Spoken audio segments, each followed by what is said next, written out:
ಸ್ನೇಹಿತರೆ, ಪ್ರೇಕ್ಷಕರು ನಿರೀಕ್ಷೆ ಮಾಡಿದಂತೆ ಈ ಬಾರಿಯ ಬಿಗ್ ಬಾಸ್ ವಿನ್ನರ್ ಆಗಿ ಗಿಲ್ಲಿ ನಟ ಅವರು ಹೊರಹೊಮ್ಮಿದ್ದಾರೆ. ಗಿಲ್ಲಿ ನಟ ಅವರು ಬಿಗ್ ಬಾಸ್ ವಿನ್ನರ್ ಆಗಿ ಹೊರಹೊಮ್ಮಿದ್ರೆ ರಕ್ಷಿತಾ ರನ್ನರ್ ಅಫ್ ಆಗಿ ಹೊರಹೊಮ್ಮಿದ್ದಾರೆ.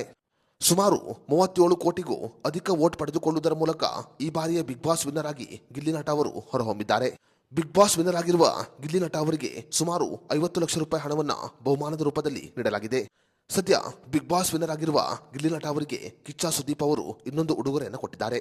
ಹಾಗಾದ್ರೆ ಬಿಗ್ ಬಾಸ್ ವಿನ್ನರ್ ಆಗಿರುವ ಗಿಲ್ಲಿ ನಟ ಅವರಿಗೆ ಕಿಚ್ಚ ಸುದೀಪ್ ಅವರು ಕೊಟ್ಟ ಉಡುಗೊರೆ ಏನು ಅನ್ನೋದರ ಬಗ್ಗೆ ಸಂಪೂರ್ಣ ಮಾಹಿತಿಯನ್ನ ಈ ವಿಡಿಯೋದಲ್ಲಿ ನಾವು ನಿಮಗೆ ತಿಳಿಸಿಕೊಡ್ತೀವಿ. ಅದಕ್ಕೂ ಮುನ್ನ ನಿಮ್ಮ ಪ್ರಕಾರ ಈ ಬಾರಿಯ ಬಿಗ್ ಬಾಸ್ ವಿನ್ನರ್ ಯಾರಾಗಬೇಕಿತ್ತು ಅಂತ ನಮಗೆ ಕಮೆಂಟ್ ಮಾಡಿ. ಸ್ನೇಹಿತರೆ, ಕಿಚ್ಚ ಸುದೀಪ್ ಅವರು ಈಗ ಗಿಲ್ಲಿ ನಟ ಅವರಿಗೆ ಸುಮಾರು 10 ಲಕ್ಷ ರೂಪಾಯಿ ಹಣವನ್ನ ಗಿಫ್ಟ್ ರೂಪದಲ್ಲಿ ಕೊಟ್ಟಿದ್ದಾರೆ. ಗಿಲ್ಲಿ ನಟ ಅವರು 50 ಲಕ್ಷ ರೂಪಾಯಿ ಹಣವನ್ನ ಬಹುಮಾನದ ರೂಪದಲ್ಲಿ ಪಡೆದುಕೊಂಡರೆ ಸುಮಾರು 10 ಲಕ್ಷ ರೂಪಾಯಿ ಹಣವನ್ನ ಕಿಚ್ಚ ಸುದೀಪ್ ಅವರು ಗಿಫ್ಟ್ ಮೂಲಕ ಕೊಟ್ಟಿದ್ದಾರೆ. ಒಟ್ಟಾರೆಯಾಗಿ ಗಿಲ್ಲಿ ನಟ ಅವರು ಸುಮಾರು 60 ಲಕ್ಷ ರೂಪಾಯಿ ಹಣವನ್ನ ಪಡೆದುಕೊಂಡಿದ್ದಾರೆ. ಬಿಗ್ ಬಾಸ್ ಇತಿಹಾಸದಲ್ಲಿ ಇದೇ ಮೊದಲ ಬಾರಿಗೆ ಗಿಲ್ಲಿ ನಟ ಅವರು ಸುಮಾರು 37 ಕೋಟಿಗೂ ಅಧಿಕ ವೋಟ್ ಪಡೆದುಕೊಳ್ಳುವುದರ ಮೂಲಕ ಬಿಗ್ ಬಾಸ್ ವಿನ್ನರ್ ಆಗಿದ್ದಾರೆ. ಸ್ನೇಹಿತರೆ, ಬಿಗ್ ಬಾಸ್ ವಿನ್ನರ್ ಆಗಿರುವ ಗಿಲ್ಲಿ ನಟ ಅವರ ಬಗ್ಗೆ ನಿಮ್ಮ ಅನಿಸಿಕೆ ಅಭಿಪ್ರಾಯವನ್ನು ನಮಗೆ ಕಮೆಂಟ್ ಬಾಕ್ಸ್ನಲ್ಲಿ ತಿಳಿಸಿ.